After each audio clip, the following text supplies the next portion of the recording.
Okay, I guess this is going to be part two, mainly because I somehow accidentally turned off the video.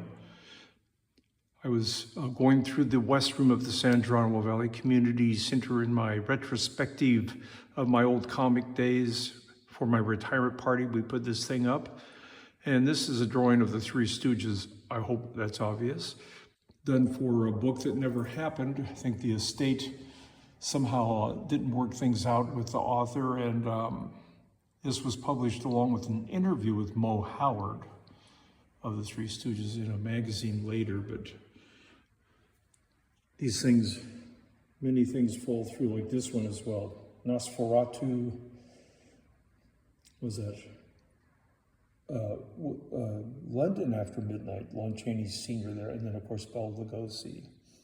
Max Schreck as Nosferatu. This caricature was done for International Film Buff, a magazine that also imploded before it even got to the newsstand. And yet another thing that I don't think ever went anywhere, I think it might have been for a t-shirt or something.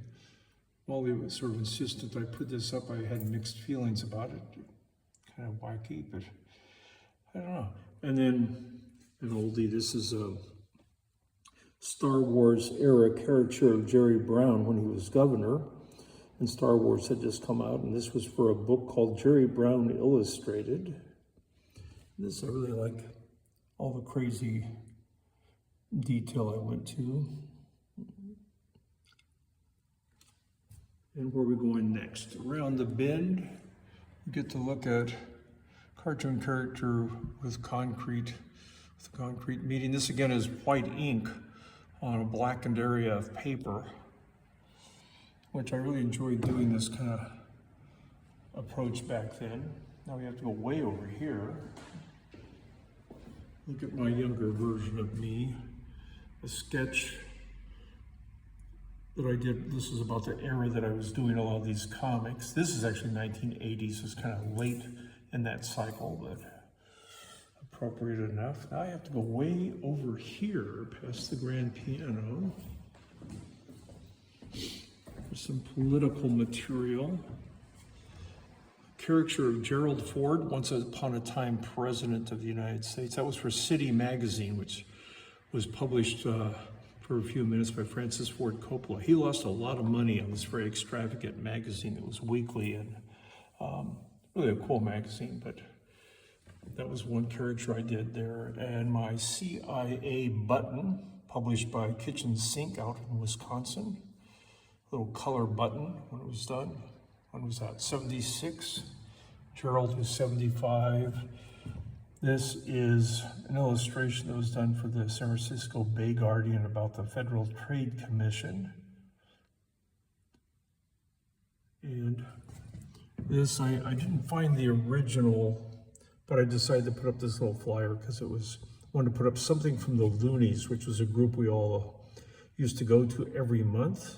This particular flyer was commemorating S. Clay Wilson's appearance there, signing a book that he had just done. Every month there was a different cartoonist there.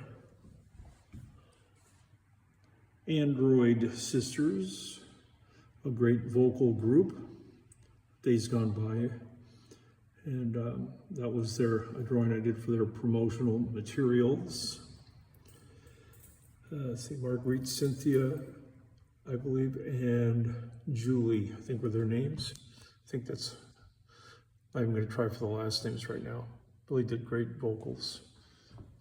And my fun Space Junk cover for a mini comic called Space Junk, published by Everyman Studios out in Colorado.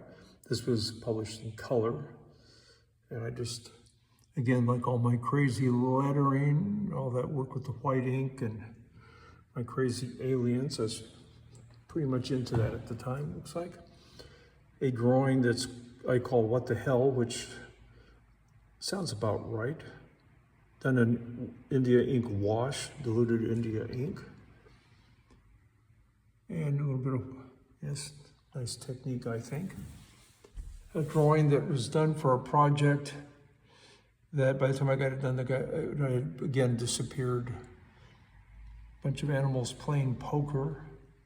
It's like Chairman Mao on a calendar. That is really interesting. I'm always surprised looking back at these rather old drawings by me, some of the things I did, and why did I do them? A wash drawing I did that was again for Dr. Wortham's Comics and Stories.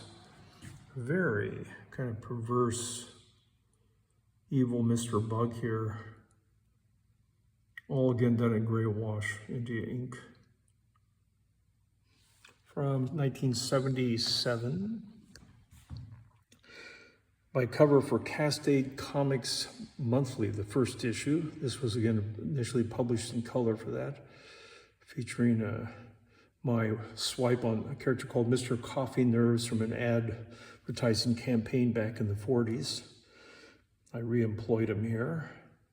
This was published 2 or 3 times somewhere or other, once in a medical newspaper called Synapse, and a nice little pen and ink drawing I did in 1975, which I do believe has been printed somewhere. Again, I'm very curious. Stippling and ink work, so there's all of that there. And you go way around over here, and there's all of this here that you just, and then we come up through all the comic book pages. And I do have one thing I put up here, which actually was more recent drawing, little wash ink drawing that I did. I'm actually working on a box, which we wind up doing in the box show, we being Larry and Molly, and actually Molly's in the, up here in the picture. Might as well put some attention to this message, because I find it was necessary to put up after I had started hanging the shows, that all this work was done in a time when artwork from print media was produced by dipping a pen nib in a bottle of ink and making scratching marks on heavy art paper, all drawn by hand. This method has been supplanted by digital systems, Photoshop, Procreate, etc., which in turn has been supplanted by AI. And the Grandmaster cartoonist Art Spiegelman has described pen and ink cartoonists such as himself as the last blacksmiths. Ain't that the truth? And there is my ancient history show.